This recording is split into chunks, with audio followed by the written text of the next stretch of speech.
patriotism, faith, national unity, education, fiscal responsibility, civility, the values that define America.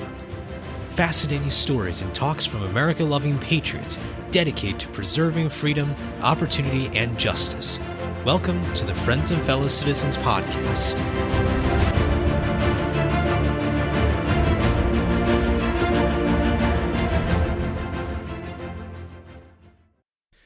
Greetings, everyone, and welcome to the 122nd episode of Friends and Fellow Citizens. I'm your host, Sherman Tylowski. Thank you all so much for joining me for this interview episode. We have another special guest about to join us. Before we get to our episode, as a quick reminder, make sure to subscribe to Friends and Fellow Citizens. If you haven't already, if this is your first time listening, welcome to our program.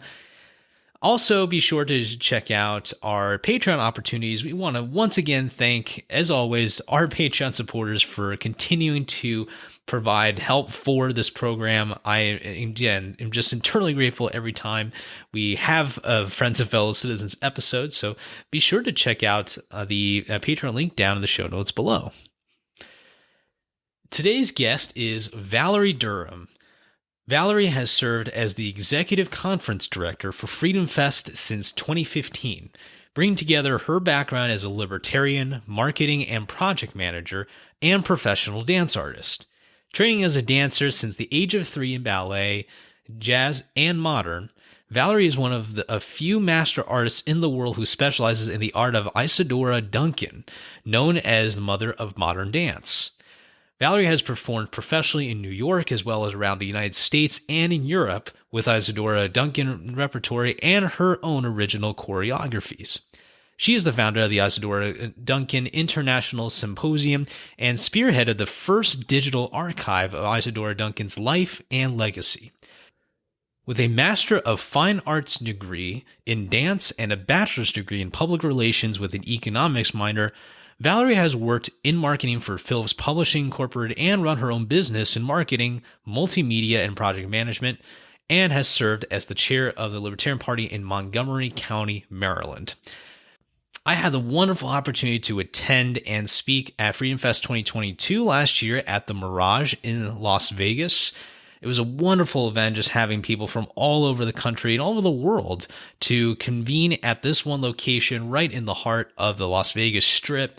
And I'm still very grateful to Valerie and the team at Freedom Fest for giving me the opportunity to speak at a panel discussion discussing how young people can get involved in freedom-loving activities, really. And what's so interesting about this conference, as you'll hear in this conversation, which is really the diversity of different voices that you have while at the same time having a theme of freedom.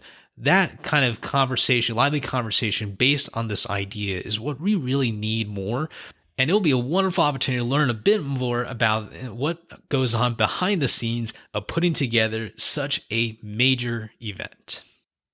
All right, everyone. Well, I am very excited to have Valerie Durham onto our program. Valerie, it's great to connect with you once again, and thank you so much for coming on our program this week.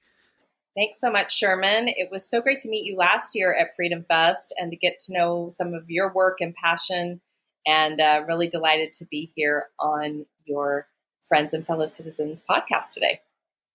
Well, first of all, thank you so much for accepting the invite, but also obviously giving me the opportunity to speak at your Freedom Fest last year at the Mirage in Las Vegas. And I just had a wonderful time meeting all those people, including yourself. We actually met at that John Cleese event, so it's always nice when you have some Monty Python there,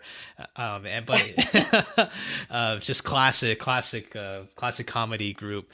Anyway, it's just wonderful to connect again. And I really want to have you on this program because I think you and your family have really put together something very unique, not just something that's very like American, but it's something that I think is very relevant to many different populations across the U.S., across the world.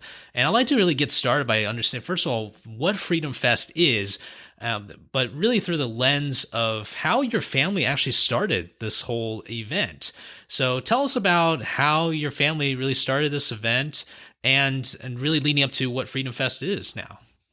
Awesome. Thanks so much. So I think Freedom Fest was a long time in the making. It draws together many elements in my family. My dad is an Austrian economist and a financial advisor. He runs a newsletter called Forecasts and Strategies, and really has been part of the liberty movement since the early 70s, when he wrote his dissertation at George Washington University on the gold standard. And he got really involved with Jim Blanchard's effort to renationalize gold and to get American currency back on the gold standard. And so my dad has been part of conferences ever since the early 1970s. He's appeared at different financial and political conferences. My mom as well works with my dad, and they have written many, many books together as part of their book business. My mom is also a passionate liberty person and an author in her own right. So we've been around the political discourse. My great uncle is Cleon Skousen, and he, of course, wrote The Naked Communist, The Naked Capitalist, The Making of America, The 5,000-Year Leap, many books that people like Glenn Beck and others are count as very inspirational source material for their own trek through liberty. And my great uncle also formed the Freeman Institute, which is now the National Center for Constitutional Studies. So we have a lot of this background coming together. So when my dad was brought on board at the Foundation for Economic Education in 2001 as the president, as he was doing that work, he really noticed how siloed the different think tanks and nonprofit groups were, that there were a lot of groups out there like Heritage and Cato, Mackinac Center, many, many others, the Goldwater Institute. And yet they really did not connect very much. There wasn't in his mind, a lot of connection between the work that these various groups were doing. And he also knew that in his financial world, there were a lot of people who were very dedicated to liberty, but there was this division between kind of like finance and business and like academia, scholarly kind of policy work that was going on with the think tanks. And in his mind, all of this was part of a liberty movement. So as president of FEE, he and my mom, along with him, they really worked together to form the first FEE Fest, Foundation for Economic Education, FEE Fest. And they launched that in 2002 in Las Vegas. They picked Las Vegas very intentionally for two reasons. Number one, at the time, it was really perceived as the most libertine or libertarian city. You could gamble there, and there were, legal brothels and things like that. So it was really a free choice kind of location. And also a really good partner that my dad had worked with for many years, Kim Giffler, was running her money show there, and she offered to allow FEE Fest to kind of piggyback on her event a little bit, which really allowed it to launch initially. And about 900 people showed up for that first event. It was very successful. Ben Stein was the original keynote speaker. And it was super successful. Mark moved on from being president sometime after that. And FEE kind of continued to do it. Young America's Foundation did it for a little while.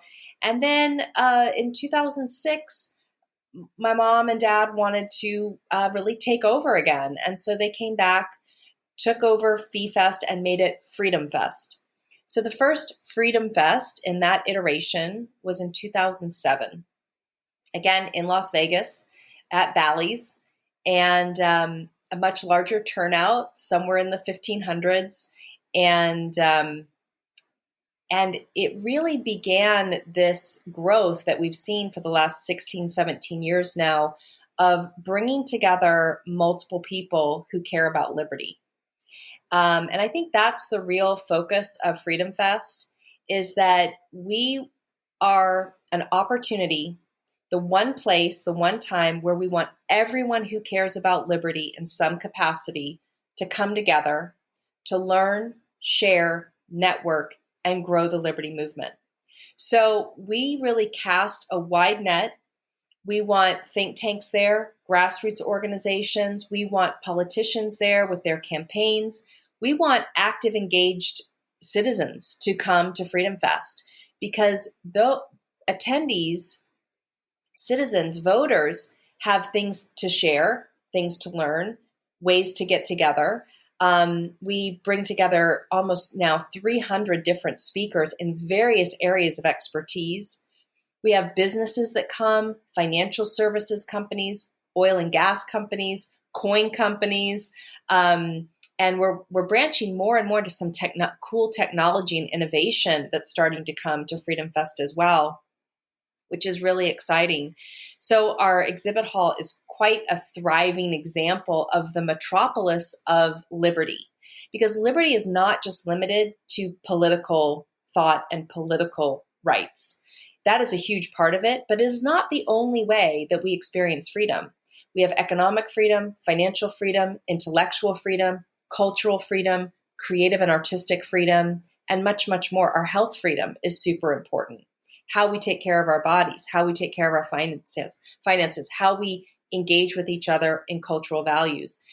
These are all very, very important and come together to create a totality of freedom in our lives that moves way beyond politics, politicians, election systems, and all of that.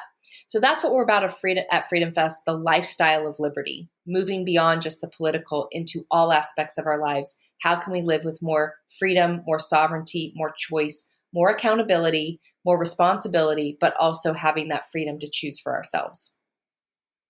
That's a wonderful story. I mean, just going from putting together a conference almost about 20 years ago and now looking at what it's become, I fully agree with you in this idea of being able to allow people to see freedom in different elements, because as much as I'm a politics nerd, I guess, for lack of a better term, and as much as I love Las Vegas too and all that, but it's important to have people see these kind of different and evidences, I guess you could say, of freedom in different subjects. So that's one of the things I really loved about Freedom Festival. The first time I went, obviously last year in 2022, and I guess and it's great to hear Ben Stein was there.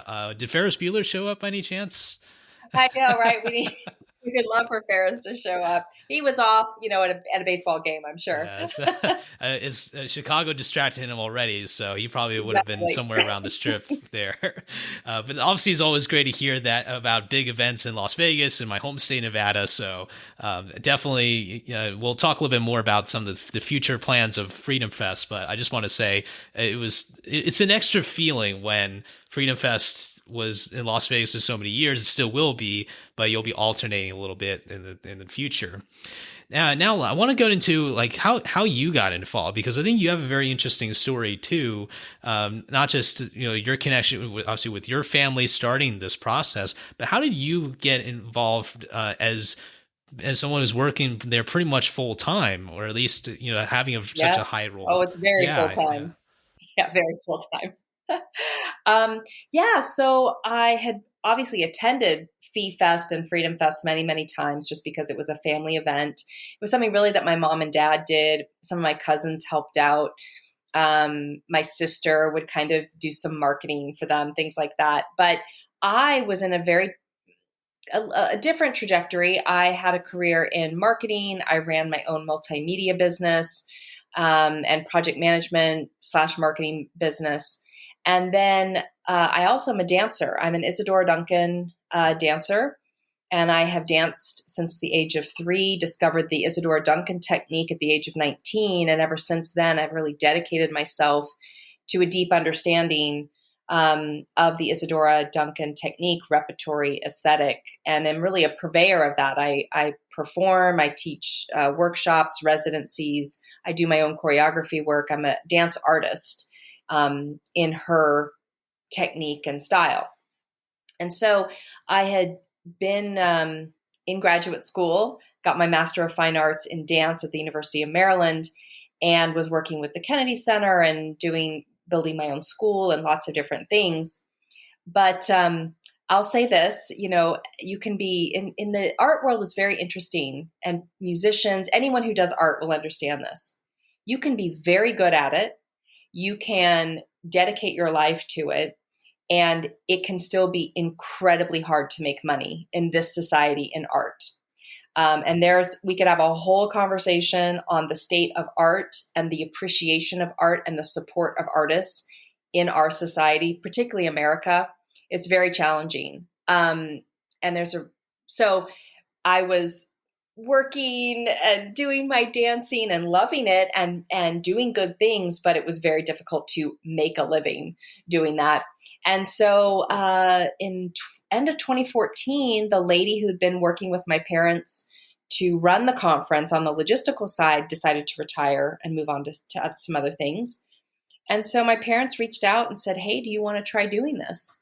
And I believe in the mission. I'm a libertarian myself. And I believe very much in this idea of bringing people together to move liberty forward.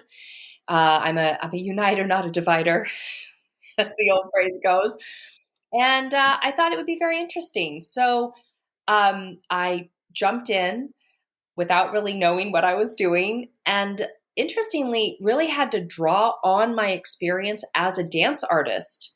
I used a lot of the same skills. I wasn't trained as an event planner. I didn't have experience running conferences, but I had been going to conferences with my parents since I was very young. So I knew that world. Obviously, I knew the political world. I knew the libertarian world. I knew a lot of those players and the philosophy and things like that. But how to run, how to do hotel attrition and food and beverage minimums and labor contracts, didn't know that so much. So there was a big learning curve on that. But what was interesting is that when I had self-produced my own dance performances, I had to book a venue. I had to market it myself. I had to figure out what the program was, who the different cast members were. The cast members were like speakers. The dance program was like having your schedule of different sessions. I would often have a reception afterwards, so I had to do a little catering. There were lighting considerations. How do you get all the music put together? How do you coordinate everyone? How do you lay out a rehearsal schedule? So there was a logistical aspect that I had implemented and used in my dance experience that very much translated over.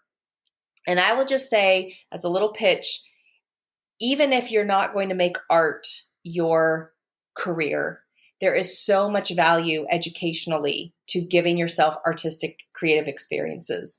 And I think I am a better event planner because of my artistic side and artistic background than I would be if I didn't have that. And so I really, really value that creative aspect of myself in how I approach Freedom Fest as a conference and as a project.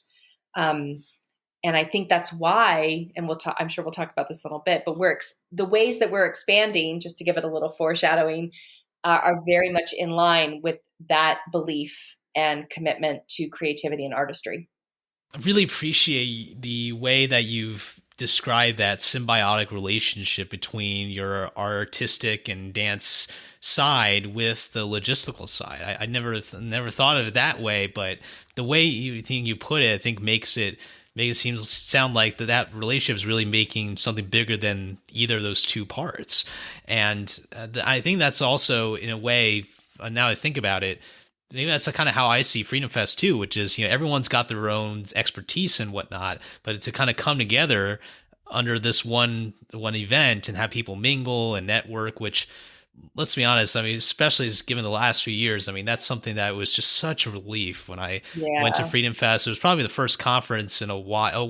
I went to another conference before, but it's like one of like two conferences really in the last few years for me. Yeah. And just seeing everybody there. Which kind of leads me to my next question, which is really, if you're putting this huge event together, just like with anything, there's got to be some challenges. There's got to be some different things that you have to overcome to be able to put together something like this. Just as an overview, what are the kinds of challenges that you and your family, your team, really have to overcome when you put together a Freedom Fest every single year? Blissfully, we have been largely benefited by the fact that this is a passion project for all of us, and we're dealing with people who also really believe in what we're doing. I would say that we are a small team. We're trying to grow our team, but the workload is huge. Anyone who's put on an event knows that the workload, and it's almost like no matter what you do, it is just super stressful and way too much work. Like just basically from now until the conference happens in July, I almost can do nothing else. Like that's all I can do. And most of the team is like that. So that is challenging because how do you support each other? How do you maintain a work-life balance when you're trying to do something so big and reach out to as many people and be as impactful as you can with as many people, but you're trying to work with a very small team to do that. So that's always a challenge. If you grow too much, you get too big, you have people who lose the vision, don't understand. You also have to manage those people. That's one thing. As we've been growing and bringing more people, all of a sudden I'm like, oh, I actually have to work with those people and they have great ideas. And now it's like you have more because they come with their own ideas and their expertise and things like that. So that's growth is an interesting challenge. It's always interesting to work with venues and logistics and costs. I think a lot of people feel like Freedom Fest, I think we do a really good job of producing a very professional show without a lot of extra money. It's a for-profit venture. It is not a nonprofit, so we don't get donations. And Mark's vision was always that this really needs to be a conference that everyone wants to go to. So we don't do a lot of big name speakers. We have a few like John Cleese, as you mentioned, but most people, we don't want just the fly in, fly out, let me make my grand appearance. We're really looking for people who are personally interested. Steve Forbes is a great example. He's one of our co-ambassadors. He comes every year and he's there for the entire conference because he really loves it. And he is there because he's interested. Like he'll speak on the main stage. And then as soon as he's done, he's going to a breakout session, on some topic that he's interested in. So you're sitting there next to Steve Forbes because he wants to be there to hear the same thing that you are. And we have a lot of speakers who are like that. And most of our exhibitors and sponsors too are not there just because they're trying to sell something, or they're there because they also really want to learn the material. And I think that creates a very interesting dynamic. I'll say one of the challenges though of putting together a conference like this is that we have lots of ideas and we think to ourselves, oh, so-and-so would be so great to have come. But just because you want that to happen doesn't mean it can happen, because there's this quirky little thing called free choice. And so, we may have an idea of a speaker or a sponsor or something that we want to have happen. We'll reach out, we'll invite. We may not have the budget, or they may not be available. They may not be interested. They may not catch the vision. Like there's a lot of reasons so it's cute because we'll get people, why don't you have so-and-so at Freedom Fest? And it's like, we ask them, they can't come, they're not interested, they're too expensive, So, and a lot of times people don't understand that. Like, why can't you just have so-and-so because I want to see them? And we're like, we want to see them too. But even attendees, there's only so much. I can put together the best program I can at the best price I can and still be covering our costs, but I can't force someone to catch the vision, So I can put out my best effort, but you still have to entice and convince people to come. And if they've got a family vacation or something already scheduled, so that part is always interesting. You can have these great ideas, put your best foot forward, and people still have their lives and their things and their commitments and, their challenges, health challenges or what have you. So those are some things that we find it's very intense work. We really rely on everyone coming together and financially supporting this effort. We need the exhibitors and the sponsors and the attendees to help us. We put this big thing together. It's very expensive to put on. The food and beverage minimums, the AV, the marketing, the staff. It's surprising how expensive a conference is to put on. So we really value and appreciate the fact that people are willing to contribute financially to what we're doing to be there. And I'll also say that I was alluding to this earlier, we really appreciate the different contributions that every single type of attendee brings to Freedom Fest. I really believe that our biggest keynote speaker of the conference, whoever that is bringing value just in the same way that, in my opinion, that an attendee is bringing. The fact that the attendee is there has equal value to me as whatever speakers we have, sponsors, exhibitors. Everyone has something that they're contributing. And it doesn't work. If we had a conference with only speakers and an empty audience, doesn't work. If we had an exhibit hall filled with exhibitors, no attendees, doesn't work. If we had all attendees and no speakers and no exhibitors, would not work. But it's so interesting to see the questions that attendees ask. They're so knowledgeable. Our attendees are amazing.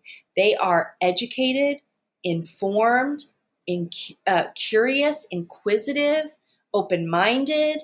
These are the types of people who come to Freedom Fest. And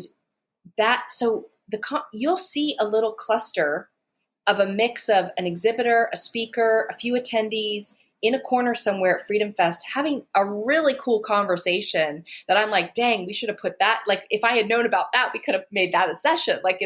So it's not even just what you see on stage or in the breakout rooms. You're going to have these really cool conversations with really cool people, no matter what their badge says that they are. These are all people with vested interests and something to contribute to the liberty movement in some capacity. So everyone who comes to Freedom Fest has tremendous value. And I think that's really cool. Well, you could write a book about how to put together a conference, have like a 10 commandments sort of thing with the conference. The insight that you bring is so valuable. And I especially want to point out what you said about everyone's contribution, because everyone is going to have some kind of view about what they see in the liberty movement or what they can contribute. And I think that's what America is about. We don't put everything about America into one person or one group of people or one state. We do it in like it's like a hodgepodge, or it's like a quill, however you want to see it. But it creates something new, and that's something that I think is so valuable.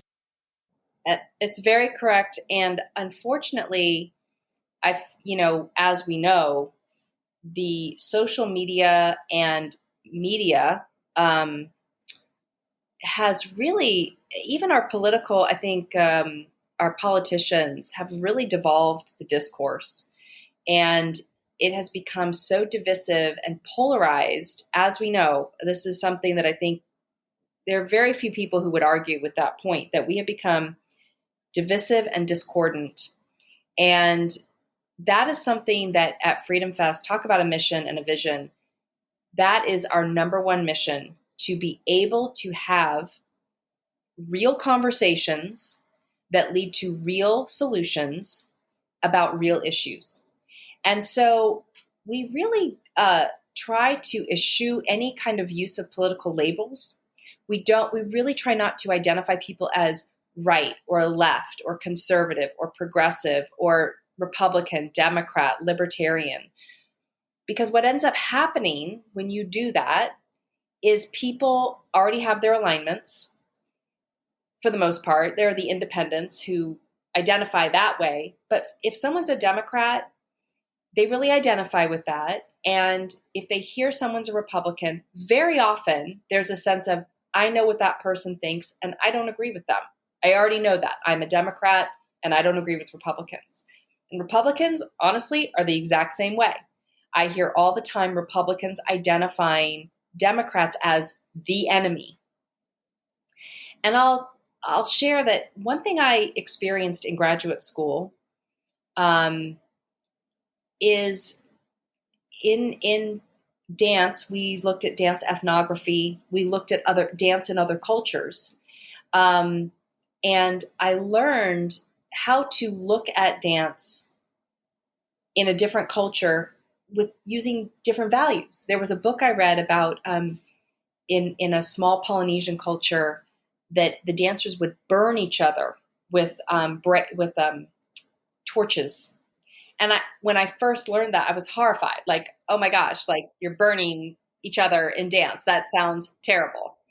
And then when you read the ethnographic study and you learn about this tribe's history, their culture, their values, what they had gone through together, you get to the end of the book and the ethnographer redescribes the burning dance.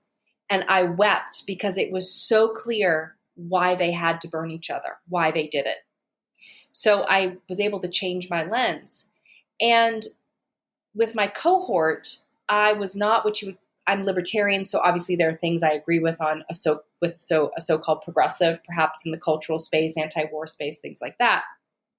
But what I learned was there was a lot of sincerity in my cohort's concerns about climate change or homelessness or gay rights.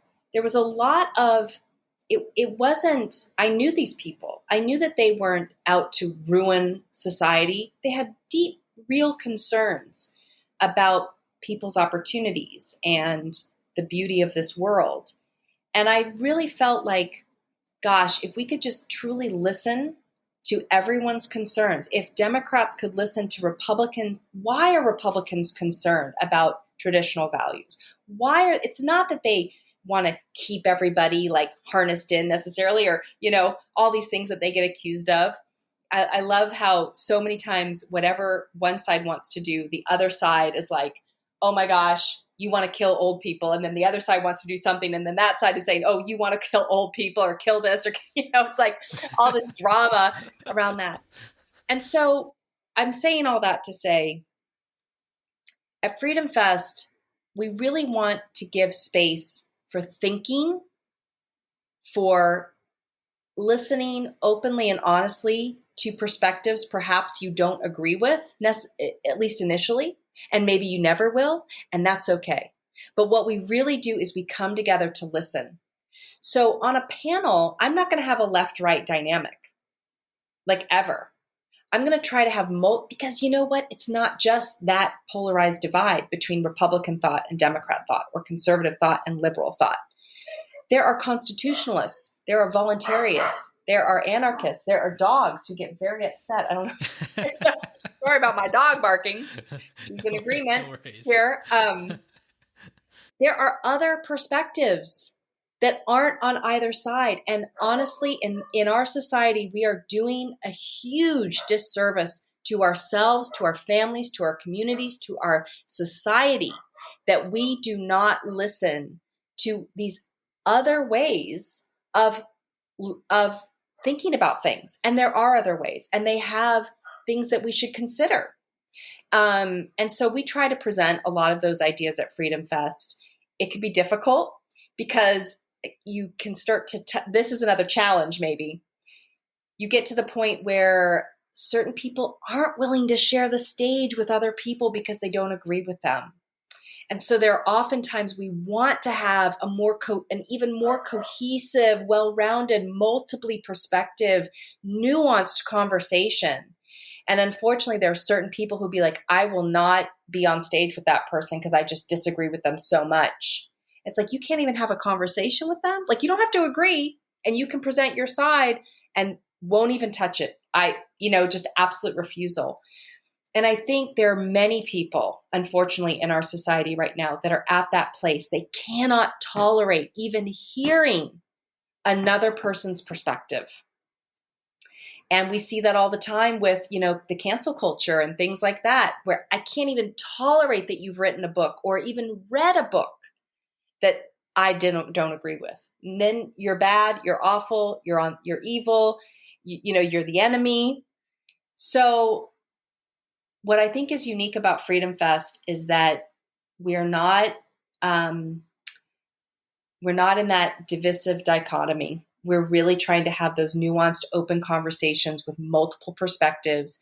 And what I find exciting is when people who are looking for that are able to come to Freedom Fest and experience that. And I think slowly but surely we can start to let people realize again that it's okay to disagree. It's okay to find places where you do agree, even with people you might think you have a vastly different point of view. Where do you agree? Where can you agree? If we could get back to that, we would start seeing a lot more progress in our society, a lot more harmony, a lot more peace, a lot less stress. And it would just take people to quit fighting on social media and start understanding on social media. It would take our politicians to stop vitrioling each other and putting each other down and saying, where can we agree? Where can we work together? But as soon as anyone does that on one side or the other, everyone else in their camp is like, oh, you're a turncoat, you're a traitor, and we're not going to fund your next campaign if you don't fall in line and be lockstep. If you These are such important points that you bring up, Valerie, though, because it's also, I think, particularly interesting when you discuss these issues in the liberty movement. I mean, within the movement, there needs to be an expectation, whether it's from you or from our authorities or from schools or wherever, there needs to be an expectation that people need to live out what they preach, or at least be able to be in a space where they can do that. I fully agree with you that there's a lot of people who are just kind of, they carry the brand. It's kind of like, you use going to a school just for the namesake, but they don't really get any value from it. It's like going to Harvard or Stanford just because you want to go around telling people that you went to Harvard or Stanford. But what about that actual intellectual journey or the work that you did? And that seems to be a large issue in our politics, especially from your vantage point. I think that there's really good tie-in, I think, with some of the big topics, especially after COVID, because COVID really brought about a myriad of all these issues. From your standpoint, what do you think what are some changes that you have seen in terms of the discourse on liberty? I mean, it's such a broad question, but if you can boil it down to a handful of things that attendees and speakers and others have communicated with you and your team, I think that'd be great. Yeah. So it's been a myriad of reactions, I think, and differences happening. One, I do feel like there was a call to action that activated certain people to move, think, and behave differently in a similar way to 9/11. After 9/11, there were a lot of people that joined the military that, got involved in politics in a different way because they were so concerned about this attack that happened from different, and that there's some complications there, but that it still was a galvanizing kind of like call to action. I've got to move differently. I've got to take action. And I think we've encountered a lot of speakers and attendees who have said, this pandemic changed things for me. I realized I can't just go about my life. I need to get involved. I'm very concerned. I don't like this, that, and the other that happened as a result of the pandemic. And I needed to take action. I needed to start to speak out. I needed to do all these different things. So that was one. I will say also, I see more fear in people ever since that happened. I think people are still hesitant to travel. They're hesitant to spend money. They're hesitant to engage. They're hesitant to gather.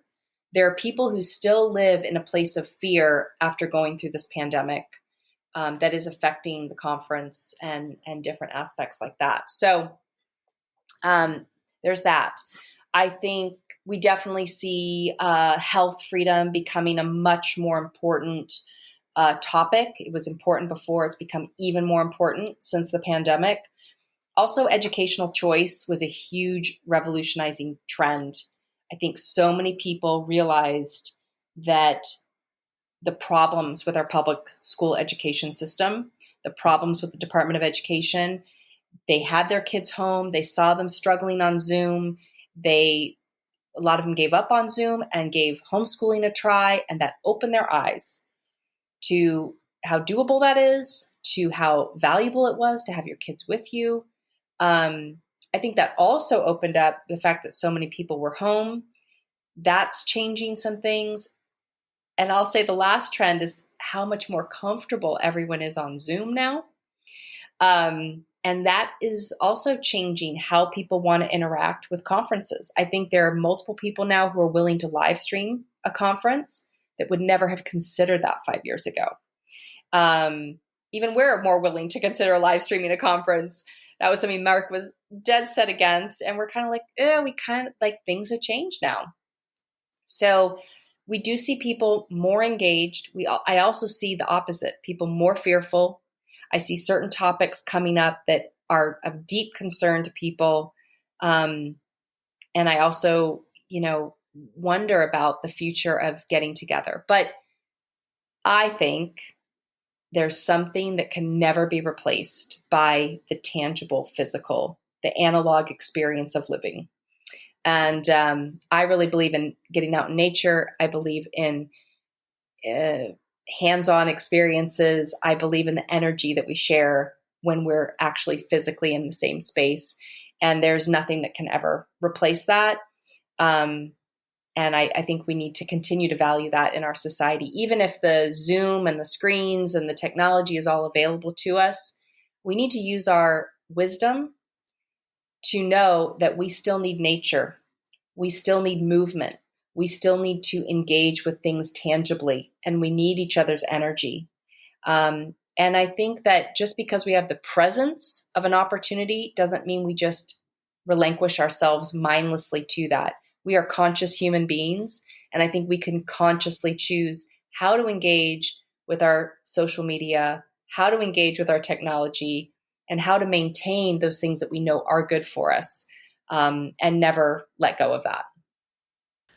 I associate Freedom Fest with Las Vegas so much, not just because the first time I was in Vegas, but because what you just illustrated, I think, is what Vegas is all about, which is that experience. Because you cannot experience Vegas without being in Vegas.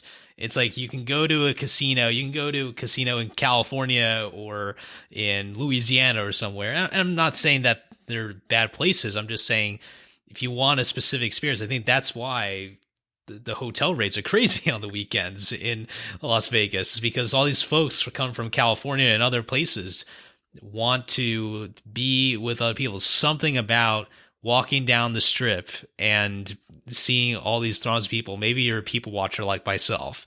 Maybe it's just I feel like half of the time people don't really know what they're seeing. They're just walking. They just know that they're walking down to Las Vegas. That's it. There's no cognitive really awareness, but that's okay. They're still having a lot of fun. They're still doing all that.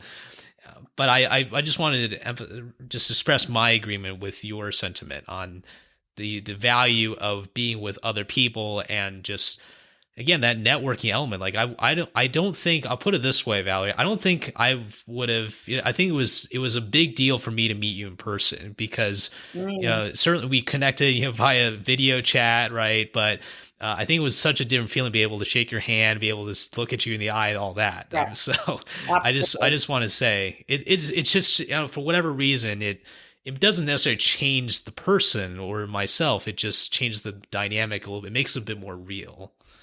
It does. The energy that's shared with our world and with each other that's a real thing. And I think we actually need that connectedness, in a metaphysical way, in a spiritual way. That's why we have this consciousness. And freedom is really tied up in that. We don't talk a lot about the spirituality of liberty and freedom, but we are these conscious spiritual beings. And whether you're religious with that or not, there is this spark of life in us. And that does have connection and resonance with the rest of all this creation around us. And I think that when we come together around our passions, and a passion that's so essential to who we are as human beings, that manifests itself. I think there's a reason we get so many stories of collaboration and projects and momentum and progress that people make in their personal life, in their businesses, in their, projects. There's momentum that happens there in a really exciting way, that is unique. And you can make progress in other ways, and we have to, we wouldn't be able to do this interview if we weren't doing it this way. And I'm really grateful for it. But to be able to do something to have something like Freedom Fest that is live in person and provides that analog, hands-on, vibey experience. There's nothing else like it. And that's why, as much as we talk about serious topics, we also have a lot of fun together. We have, social engagements, karaoke. We have our comedy festival that we're doing. We have live music. We're working towards actually launching a music festival as part of Freedom Fest. So we're having more and more live music. We're having an art show, visual art. We have our film festival. So, we have our big banquet where we literally get up and dance, sing and dance together, and that is so important, that life is supposed to be joyous. Our freedoms are supposed to be life affirming and really gorgeous aspects of being alive. And so often we're so heavy with, we're losing our freedoms and inflation and oh my gosh. And we need to address all those things, and we do address them. But at Freedom Fest, we don't forget that life is glorious and that being alive is wonderful and that each one of us is unique and individual and valuable. And so we celebrate that, and we celebrate it with a lot of fun things that'll make you laugh, things that'll make you literally sing and dance, things that'll put a smile on your face, as well as addressing practical solutions to things that maybe need some addressing, or definitely need some addressing. But I think it's that balance that is also really interesting about Freedom Fest. It's that balance of recognizing that life is more and that this is essential, but it doesn't have to be so heavy. Or how can we address it with more joy and lightness so that we can shift through it and get to that other side where we actually have the freedom that we're supposed to have. So yeah, that's part of what I love about Freedom Fest, actually. Very well said. I wholeheartedly agree, and especially when, as you say, like it doesn't feel like there's a lot of people. Whenever I read the news in DC or wherever, everyone's just so serious, or a lot of times it's very serious. And I just wish that people could find that level of joy. I don't feel like when I go to a conference, if there isn't a fun element, I don't think I would be willing to go anymore. Like, I don't think you can ever put together an event without having some kind of fun component. It doesn't even have to be sophisticated. It should just be, even if it's just going out and, I don't know, if you're in Seattle, you just see the Space Needle. Like, at least it's something. But right. It seems like we do live in a world of, I think maybe the politicization, or I should say when people just bring up politics, it's like, okay, I'm not saying, I fully agree with the First Amendment and free speech, but it seems like there's just some unwritten rules that it used to be that something I learned, this is just through the history books, but it used to be that you didn't talk about religion and politics in the workplace. But that certainly has changed a lot. I feel like like you can't get into a workplace or even sometimes a place of worship without some kind of political side. How do you see politics seeping into these kinds of areas of sport and entertainment? How do you think that affects our view of of how we should view the liberty movement? Boy, Sherman, I think you may have stumped me. That's a big question. I tried not to. It's just curiosity. The Freedom Fest curiosity is coming. I know. I love it. I love it. No, these are valuable things. Gosh, I have mixed feelings about the politicization of business and sports and things like that. On the one hand, I feel like we need some respite. We need for things to not be political and to just be life things. And on the other hand, we are all principled and political and we have values, and we should be able to freely bring those things up. I think the problem right now is that very few people in our society right now can tolerate the presence of a view they do not agree with. And so when you're in a business setting or when you're in a sports setting and somebody kneels in a way that you don't agree with, or someone sings a patriotic hymn in a way that you don't agree with, or praise in a way that you don't agree with, there's outrage. And the presence of outrage in our society is almost ubiquitous now. And I think that's the problem.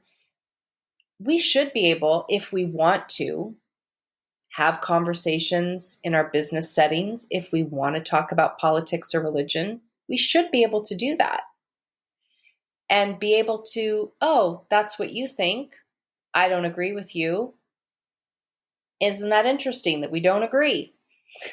Now, what about those quarterly reports? And maybe you agree in your business that keep that for happy hour. Let's just focus on business. And I think with sports, certain kinds of artistic experiences, performing arts, theater, things like that, that's become heavily political too. I've been at several Broadway shows where there's been like a cast statement about, trans rights or different things. And they feel very strongly about it. And on the one hand, they should be able to express it. And as an audience member, I should be able to say whether I agree or not, but just to be able to say, that's their opinion. That's what they want to say. Okay, I'm okay with it. And at the same time, there's this feeling of like, I just came for a play. Do I have to hear about election integrity? Whatever. Like, can I just go to a play? So it is a challenge. There are some interesting shifts going on in our society about where we're trying to open things up for some people who have been shut down, which I think is overall actually in a liberty space of like everyone should have the right to live their life how they want to live. I believe in that. And on the other hand, as that's happening, it's impacting some areas where we didn't have impact before. And that's impacting people who are trying to live their life in the way that they've lived. And they're being shut down, forced out, having to change. And they were like, wait a second, I didn't change. Why all of a sudden am I having to compete in a swim race differently? How come I'm having to compete differently? I'm a filmmaker. All of a sudden, Hollywood is recognizing that they have disproportionately not hired minority or women directors or something like that. So now there's this push to hire people that haven't been hired before, that have been overlooked before. But now other perfectly legitimate directors are being overlooked because they're not minority or women or, whatever. And so they're being affected by that.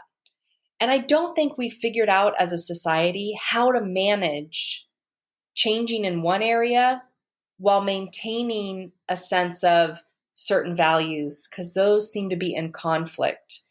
And it's unfortunate that people who are advocating for one thing can't recognize the impact necessarily on another group, and that the other group also can't recognize that these people are asking for something and that might change the way I move, and how can I deal with that?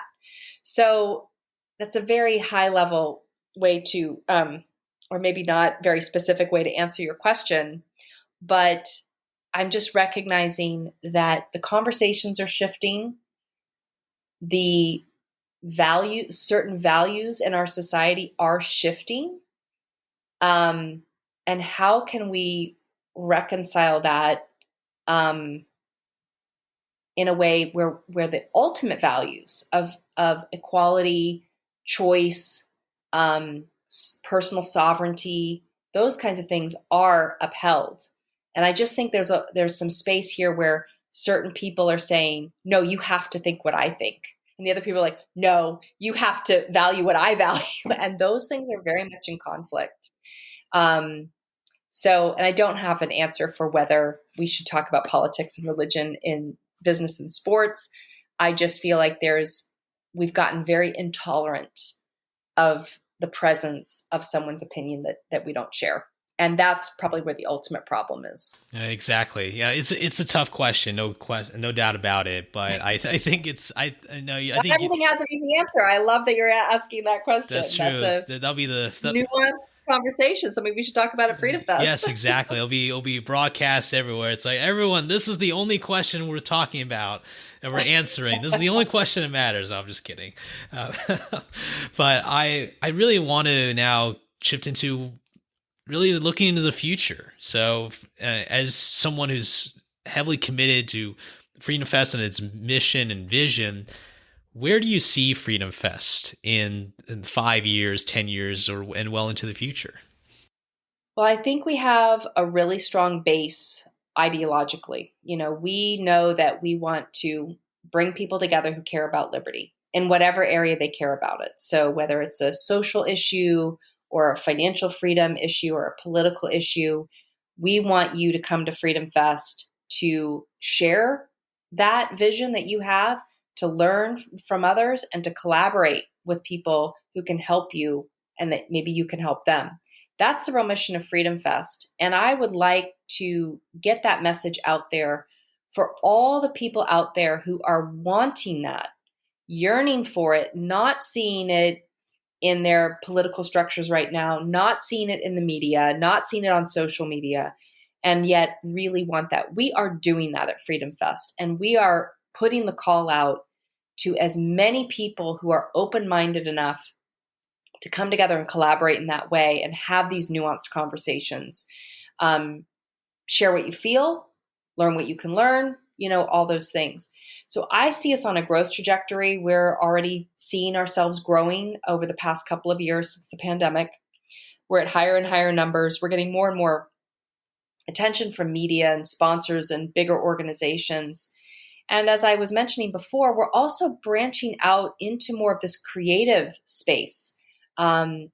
How do we have political satire through comedy? How do we message liberty through filmmaking, through visual arts, through music, eventually through performing arts? And what I like to say is that as we branch into that, it's not, to me, there's preachy art. There's art that you make a film to like really make a point. And to a certain extent, Ayn Rand was like that. Like Atlas Shrugged is pretty preachy. Like she goes into her long John Galt speeches where she's really just hitting those philosophical points.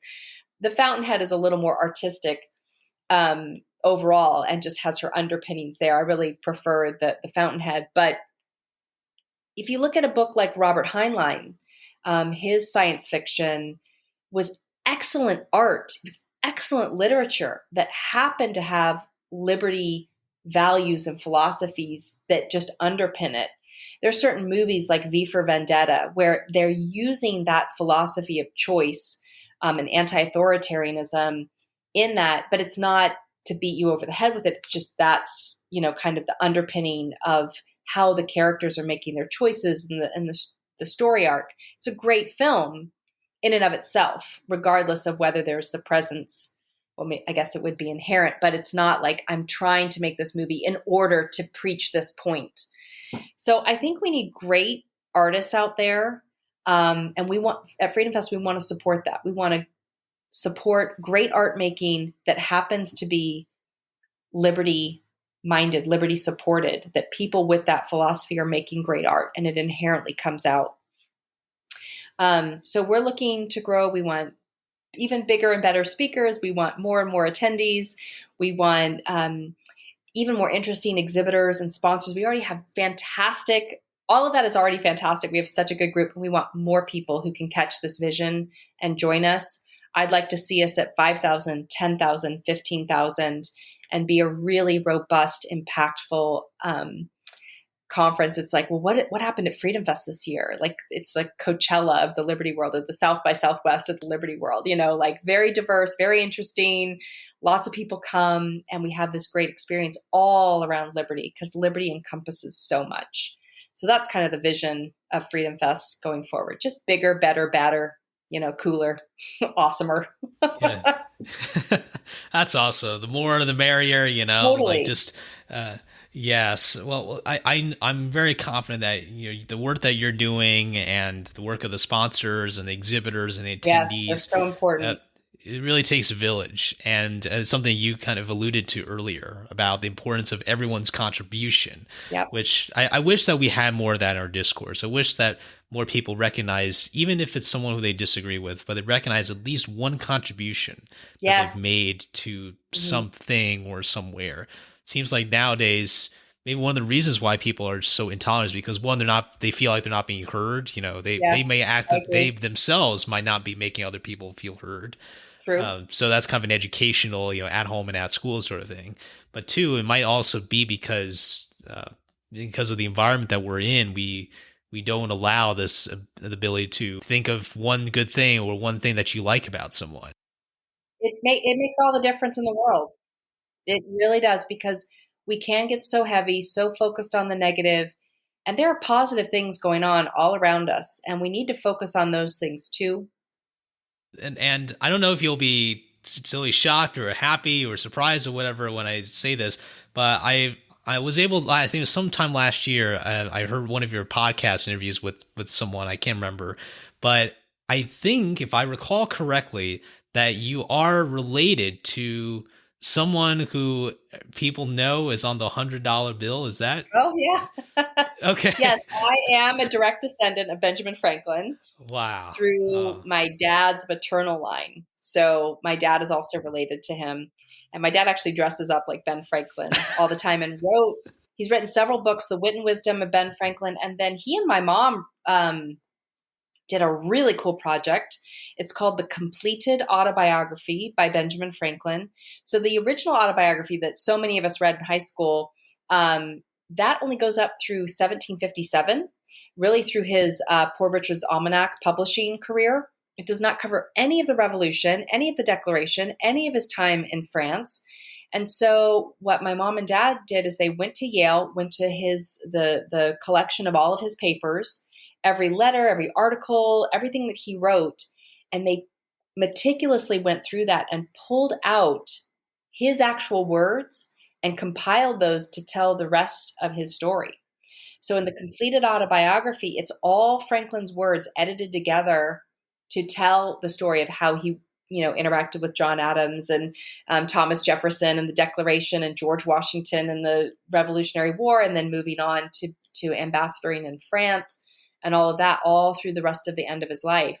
So it's a really cool project. And when it was the 2006 and it was the 300th birthday of Benjamin Franklin as the first postmaster, the U.S. Post Office put out a stamp, and my dad was there as a representative of his direct lineage, dressed up as Ben Franklin to have that commemorative experience with the stamp, the revealing of the stamp. So that was a really cool thing we did in Philadelphia back in 2006 as a result of our lineage. That's beautiful. I mean, just hearing about that connection, and I'm sure that's for that. You don't have to think about Halloween costume ideas anymore. You can just go I can with just always be just Ben. everyone as is Ben Franklin. That'll be the go to Halloween costume. Yeah, yeah. Well, it's funny because on that side of the family, it's Ben Franklin. On the other side of the family, we're pretty sure we're related to Jesse and Frank James. We also have a connection to Billy the Kid, and then Stephen Foster, who wrote a bunch of the old, Home Sweet Home and some of those songs from in the 19th century. So we've got kind of an interesting mix of outlaws, like founding fathers. Just all you need to do to complete the story is just go outside during a thunderstorm and fly a kite and to That's test, right. That's right. electricity and all Figure out if that electricity is still there. that. Well, this is absolutely wonderful conversation about Freedom Fest, and just to really tie it all in with Washington's farewell address, as you and the audience may know, we tie in our conversations with those principles of Washington's farewell address. What would you like to share about how you would connect those values with our conversation today about Freedom Fest and really just the things that maybe we should keep in mind as we discuss these ideas of liberty even further? Well, I feel like George would be very proud of Freedom Fest. We although we're not like super rah flag waving patriots, we are deep patriots in our principles, that those founding constitutional principles are what we really value. And that we believe that it goes beyond our borders, that these principles are for all human beings. We really invite all human beings to experience those constitutional principles and principles of liberty. So we're deep patriots, but in those principles. The faith I mentioned, that I deeply believe in the spirituality of liberty. Whether you profess that in a particular faith, most of the founding fathers were agnostics, and not all of them, but many of them were. Ben certainly was. And so I think there's a huge range of religious and spiritual experience that is super tied in to what we're trying to talk about at Freedom Fest. We always have conversations about religion. In fact, one of our first big debates at Freedom Fest was between Christopher Hutchins and Dinesh D'Souza. And that was quite a debate, quite an amazing debate. Obviously, national unity, we approach that from like I was saying, how can we bring people together? So it's not, we're all lockstep in our ideology, but as Americans, as unique individuals, we can come together to adhere to greater principles of liberty, talk about what's the best way to get there, rather than my way is the only way, your way is terrible. How can we work together? That's the unity. How can we work together to honor each other and make progress that way? So we definitely are all about bringing people together under the umbrella of liberty. Education, it's all educational. Like, you will learn so much of we have 300 speakers and like 180 sessions on everything from politics, economics, finance, education, criminal justice reform. We talk about philosophy, history, technology, privacy, digital privacy, regular privacy. We talk about, health, nutrition, fitness. We have yoga in the morning. Like, we talk about creativity. You cannot, it blows your mind. You're like, how can I even conceive of all? We've had things on jazz and baseball and bird watching, and it's an intellectual feast. It is education galore at Freedom Fest. In fact, if you're not in school, it is, I think, the best thing you can come to if you want to educate yourself with the real people doing the work, the real experts, without that media filter that you get from everyone else. Come to Freedom Fest. You're going to hear directly from the experts on a variety of topics. You're going to come away so educated. Your brain will be exploding. You'll love it.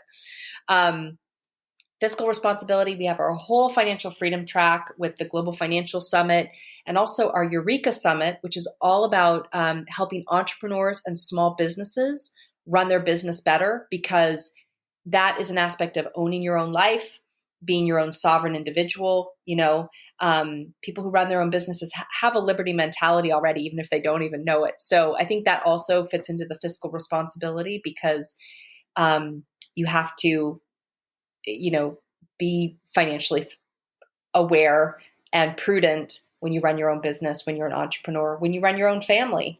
So that's why we have our whole financial freedom aspect at Freedom Fest. And then civility, like I was saying, everything we do about Freedom Fest is about finding that civil discourse, open debate, honest conversation, civil discourse. That is what we were all about. We don't shout each other down.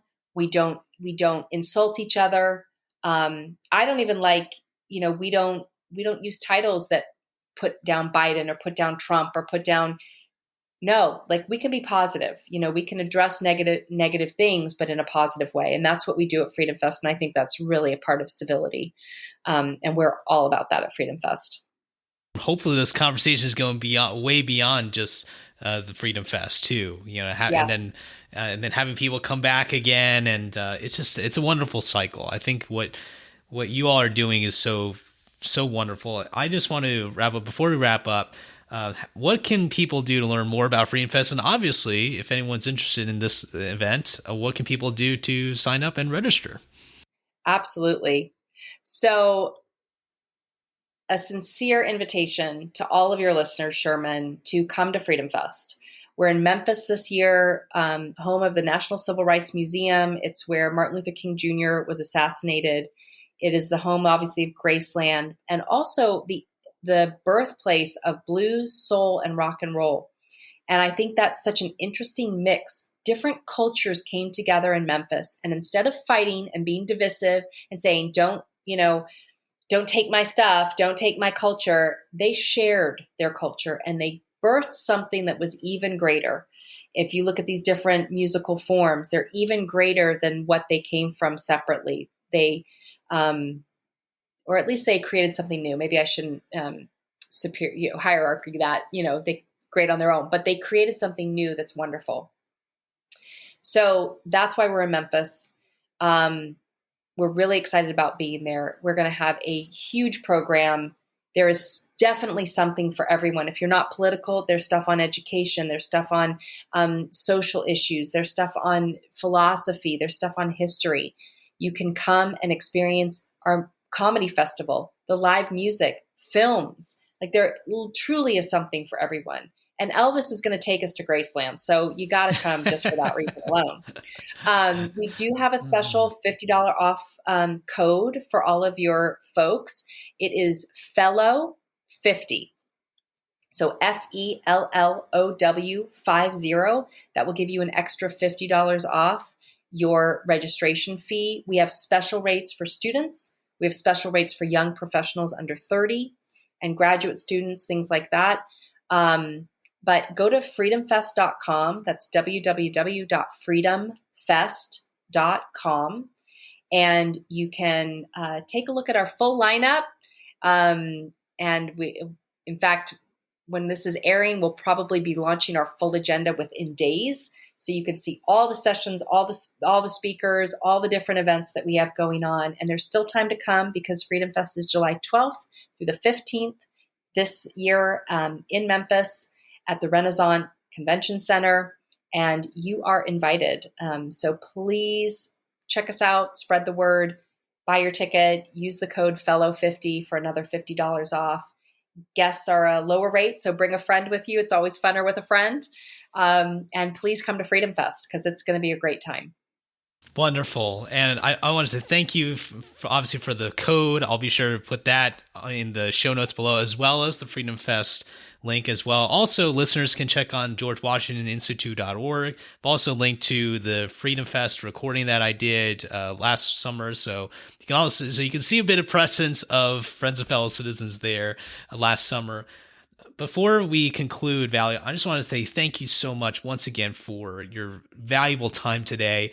I am very, very, very excited for all of you, you and the Scousman family, as well as all the supporters too, because in what you're doing it's not an easy task, but it's very much worth, I think, the time and effort that you put every single year. And I really love how you brought up some of those insider sort of lessons that you learned, because it's one thing to show up to an event and say, wow, we got this, that, and that's amazing, right? But there's also all that work that people put into it. And what you and your team do to put that all together, I don't know how you do it, but all I know is that it lit up the Mirage quite well, with the buzz. And when I was there last summer, and I know you're going to do a fantastic job in Memphis. And of course, you will all be back in Vegas at some point. So that's right. In 2024, we'll be back in Vegas at the Mirage, which is actually bought by Hard Rock Cafe. So I think it'll still be the Mirage basically, but as we're there further years, it'll be more of a Hard Rock kind of experience, which would be cool. There might be a large guitar next to the Yes, Freedom they are Fest. building a large guitar.